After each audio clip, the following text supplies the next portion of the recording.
রাজনীতিতে একটি শোকের ছায়া নেমে এসেছে। প্রাক্তন ডেপুটি স্পিকার, শিক্ষামন্ত্রী এবং কৃষিমন্ত্রীও ছিলেন আশীষ বন্দ্যোপাধ্যায়ের আকস্মিক এবং রহস্যজনক মৃত্যুতে গোটা রাজনৈতিক মহল শোকস্তব্ধ।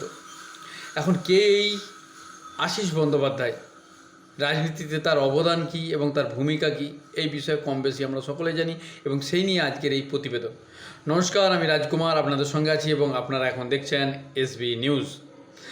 তার আগে বলে রাখি যে আশীষ বন্দ্যোপাধ্যায় রাজনীতিতে এমন একটি চর্চিত নাম, যিনি 2001 সাল থেকে 2026 সাল পর্যন্ত বঙ্গীয় রাজনীতিতে অসামান্য ভূমিকা পালন করেছেন। ডেপুটি স্পিকার ছিলেন, তবে কলঙ্ক মুক্ত তিনি কোনোদিনই থাকেনি। তার বিরুদ্ধে চার্জ এসেছে এবং কী চার্জ ছিল, কী অ্যালিগেশন ছিল, দুর্নীতির কী কী অভিযোগ তার বিরুদ্ধে ছিল, সেটাও আজকের এই ভিডিওই বলবো। তবে তার আগে তার মৃত্যু ঘিরে যে রহস্য এসেছে এবং তার শরীরের পাশে তার স্বলিখিত বা একটি সুসাইড নোট পাওয়া গিয়েছে, তাকে ঘিরেও আবার চাঞ্চল্য। আমাদের মুখ্যমন্ত্রী শুভেন্দু অধিকারী তিনি তার পরিবারের সঙ্গে কথা বলেছেন, একটি প্রেস মিটও করেছেন।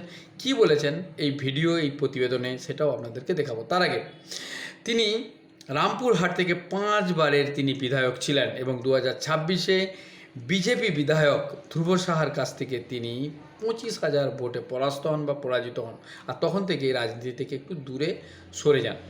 তবে দলীয় বা আন্দোলনিক কোলাহল লেগেই ছিল, তার প্রতি ভালো ব্যবহার ছিল না, এটা তিনি তার যারা কাছের মানুষ বা তার সঙ্গে যারা মিশতেন তাদের কাছে বলেছেন। যাওয়ার আগে তিনি পরিবারকে রাজনীতিতে না থাকার পরামর্শ দিয়ে গেছেন। যে অভিযোগটা তার বিরুদ্ধে ছিল সেটা হচ্ছে যে তারাপীঠ এবং রামপুরহাট উন্নয়ন পর্ষদ TRDA, যেখানে তিনি চেয়ারম্যান পদে ছিলেন এবং সেই সময় তার বিরুদ্ধে 500 কোটি টাকার দুর্নীতি বা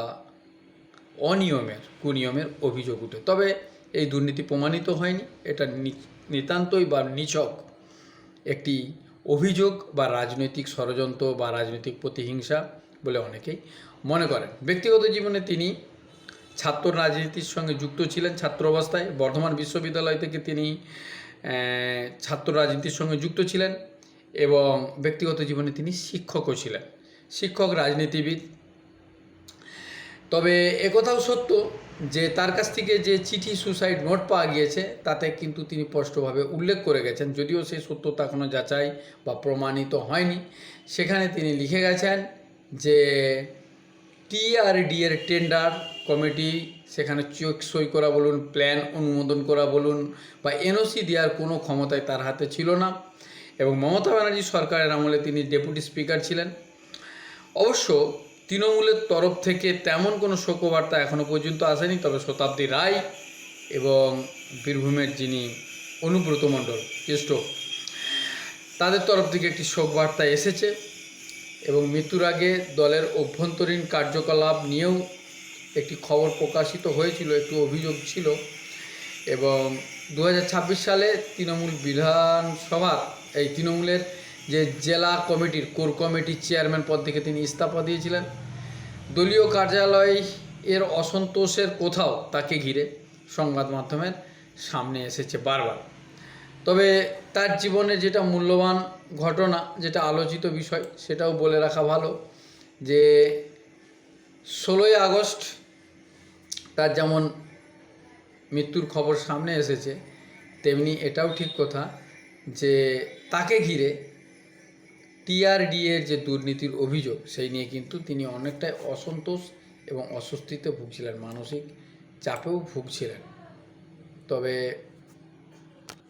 তবে এই মৃত্যু ঘিরে অনেক সংশয়, অনেক সংকোচ অনেকের মধ্যেই দেখা গিয়েছে। কেন দলীয় কার্যালয় থেকে তার দেহ উদ্ধার করা গেছে, কী জন্যে তার মৃত্যু হলো, কিভাবে হলো এবং কথিত নোটের সত্যতা বা কী, রাজনৈতিক জীবনে বা পলিটিক্যালভাবে তাকে কোনো প্রেসারাইজ করা হয়েছিল কি না, নাকি এর পিছনে রয়েছে সম্পূর্ণ ষড়যন্ত্র বা অন্য কারণ, সেটা কিন্তু তদন্ত সাপেক্ষ।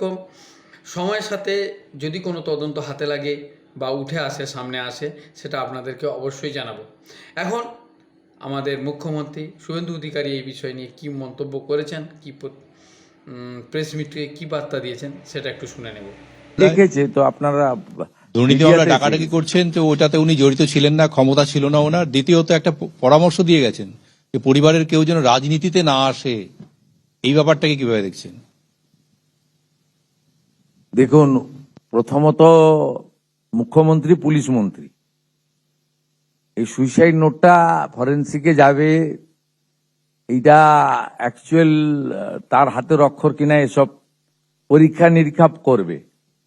তা আমি একজন বিরোধী নেতা বা পলিটিক্যাল পার্সন হিসেবে অনেক কথা বলতে পারতাম, কিন্তু এখন ওই সুইসাইড নোটের উপরে আমার মন্তব্য করা মনে হয় ঠিক হবে না। পুলিশ এটা ফরেন্সিকে পাঠাবে, ওনার হস্তাক্ষর প্রমাণ হবে, তারপরে পুলিশ মন্ত্রীর বলা উচিত। পুলিশ মন্ত্রীর একটু দায়িত্ব বেশি, দায়িত্বশীল হওয়া উচিত। কিন্তু সামগ্রিকভাবে আমি যেটা হিন্দিতে বললাম সেটা বাংলাতে বলে দিতে পারি। প্রথম সকালেই ঘটনাটা জেনেছি, এটা খুবই দুঃখের এবং